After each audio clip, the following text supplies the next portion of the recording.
बहुत जुल्म किया है मैंने तुम्हारे साथ। मैं अजाला करूंगी सबका माफ कर दो। मेरी माँ मर चुकी है, आप क्यों नहीं समझती? राहा, राहा बेटा क्या हो गया?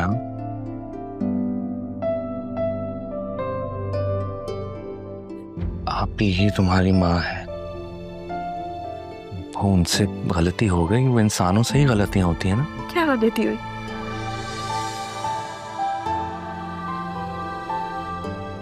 क्या गलती हुई? क्या आप मुझे यहाँ छोड़ के चली गई? क्या आप मेरे सामने भी आई तो आप मुझसे छुपी रही? एक बार अगर मुझे ये कह देती कि मैं वो बेटी हूँ जिसके पास ये जिसको देखने आएंगे, तो क्या चला जाता है इनका? क्यों नहीं कहा आपने मुझसे? मैं आपको मुर्शिद कहती रही, आपने मुझसे कुछ नहीं कहा, आप चुप रही, मुतमईन रही। आप बहुत हिम्मत है आपकी। और मामू जान, आपने सब देखा है मेरे साथ क्या हुआ, फिर भी आपने कुछ भी नहीं कहा। हॉस्पिटल में जब आपने इनके आप ही कहा तो मुझे लगा आपने सेहत की वजह से कहा। अगर आप एक दफा कह देते कि जब तुमसे दूर चली गई, वो तुम्हारे करीब आ गई, आपने मुझे क्यों नहीं बताया? क्यों नहीं कहा आपने मुझसे मामू? सॉरी, मैं मानता हूँ कि हमने तुम्हें नहीं बताया, लेकिन आप ही जब तुम्हें यहाँ घर पे छोड़कर गई थी, वो उनके लिए कोई आसान फैसला नहीं था। उनसे गलती हुई है। सुनो मेरी बात। नाना जान, उस वक्त हालात इस तरह के बन गए थे कि सब आप ही के खिलाफ हो गए। मैं सिर्फ ये कहना चाहता हूँ, मैंने नाना जान की बात मान ली, अब मुझे उस बारे में बात नहीं करनी, लेकिन मेरा दिल नहीं मानता कि आप मेरी मां हैं। राहा बेटा, राहा इधर देखो। राहा, दैट्स अ फैक्ट।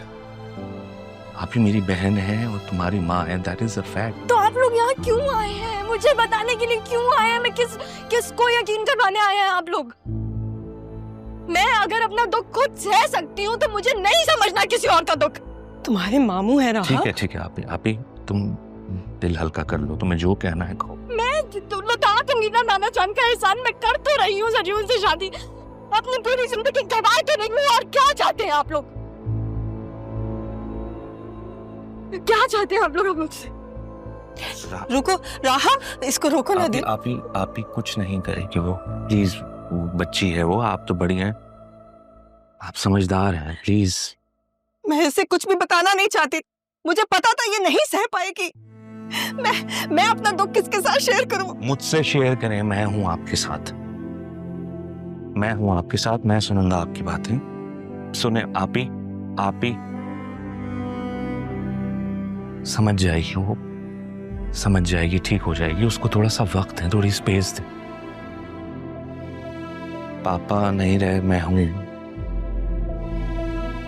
है ना? मैं हूं आपके साथ, सब ठीक हो जाएगा।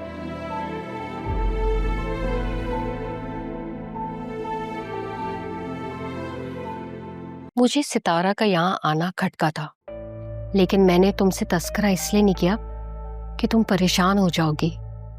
आप सोच भी नहीं सकती कि मुझ पे क्या गुजर रही है। मैं समझ सकती हूँ, पहले राह का ड्रामा चलता रहा, अब ये सितारा। पता नहीं ये कहानी कहाँ से शुरू होगी और कहाँ खत्म होगी। ये कहानी तो मैं जानती हूँ। ये जो इतनी मासूम बनती है ना, है नहीं। जरून के बाप से इसकी मंगनी हुई थी। ये बात तो जरून ने खुद भी बताई है मुझे। और बाकी की पूरी कहानी पुरानी मोहल्लेदार।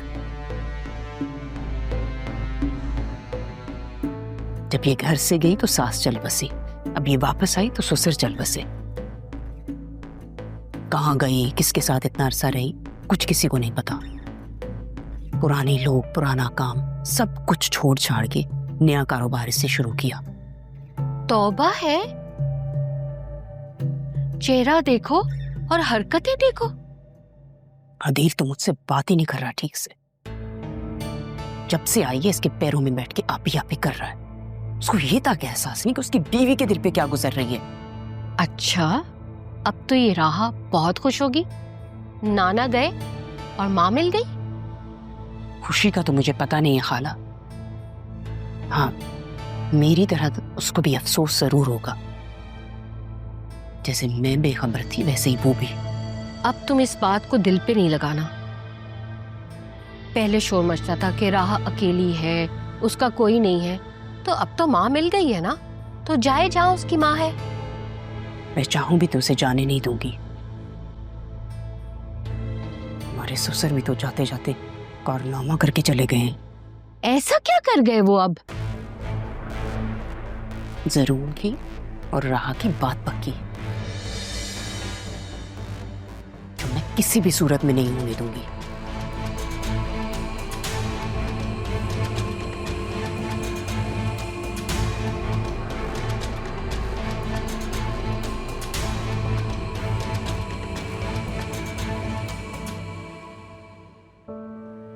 ये सब कैसे हो गया अम्मी? मुझे तो पता नहीं चला बेटा, अचानक से शोर उठा, जाके देखा तो सैफ साहब को लेकर जा रहे थे। अदील साहब ने कहा कि मैं तारा को संभालूं और फौरन तुम्हें फोन कर दूं। राहा और अदील साहब गए थे लेने। और ये रिश्ता? बेटा मुझे तो खुद तुम्हारे सामने ही पता चला।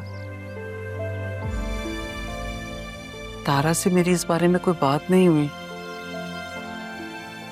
और अगर ये सैफ साहब की ख्वाहिश थी तो तुम तो समझदार हो,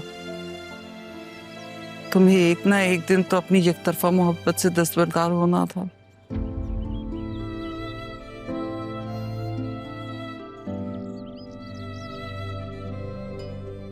एक तरफा होती तो शायद हो भी जाता, लेकिन यहाँ तो मोहब्बत दो तरफा हो गई थी अम्मी।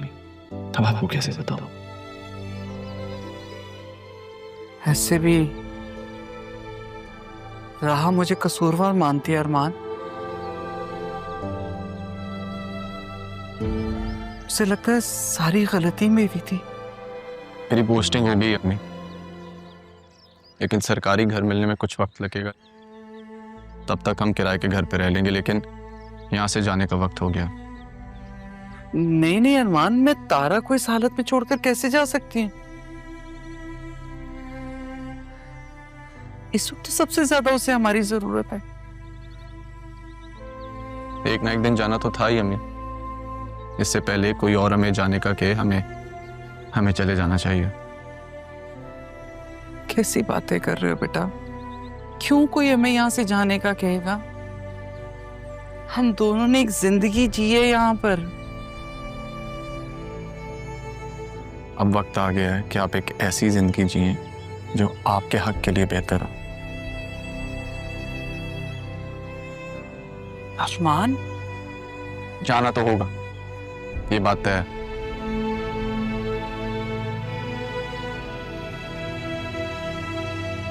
वो तुमने कहा था कि वो लोग हमें तलाश कर रहे हैं।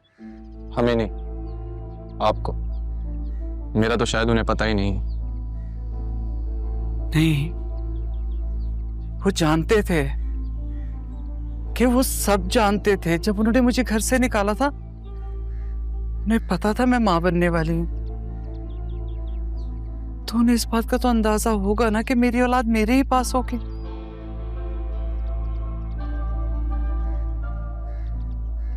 अरमान, ये ऐसा तो नहीं कि वो तुम्हें मुझसे छीन ले?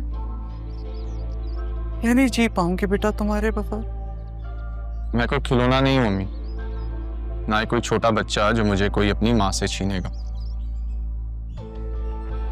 और आप कह रही है ना कि आप मेरे बगैर नहीं रह सकती। ठीक है, तो मेरी ये बात मानिए, हमें इस घर से जाना होगा, क्योंकि अब मैं यहां नहीं रह सकता।